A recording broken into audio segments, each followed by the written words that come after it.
பழைய பொருள் grinder, washing machine, fridge, வீட்டுக்கு உண்டான பொருட்கள் சரிங்களா, ட்ரெஸ்ஸிங் டேபிள், பழைய கட்டல், இதெல்லாம் இங்கே நம்ம லோக்கலில் எந்த மாவட்டத்தில் இருந்தாலும் ஒரு சிட்டியில் போய் வாங்க போகிறோம், இல்லை பழைய ஹோல்சேலில் வாங்க போகிறோம்.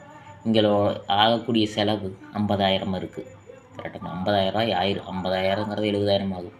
புதுசாக வாங்கினா 5 லட்சம் கூட வரலாம். கரெக்டுங்களா? அதை வந்துட்டு 50,000 70,000 ஆகுதுன்னா அதுலேருந்து ஒரு 30,000 20,000 கம்மியாகும்னா சென்னையில் வாங்கிக்கலாம். அது வண்டி வாடகையே அதிகமாகுங்க அப்படின்னு சொல்லுவாங்க. வண்டி வாடகைங்கிறத விட போக்கு வண்டி, அந்த ஊருக்கு வரக்கூடிய அவங்க போய் டெலிவரி பண்ணிட்டு ரிட்டன் சும்மா காலியாக வர வண்டியில் போட்டோம்னா 6,000 தான் வாங்குவாங்க. சரிங்களா? உங்களுக்கு 14,000 மிச்சமாகுது. எங்கே வாங்கலாம் அப்படின்னா சென்னை பல்லாவரத்தில் திரிசூலம் மார்க்கெட்டு சந்தா இருக்குது. பழைய பொருட்கள் எல்லாமே கிடைக்கும். வெள்ளிக்கிழமை தெரியாதுன்னு வச்சுக்கோங்க. கண்டிப்பாக பிடிச்சதான்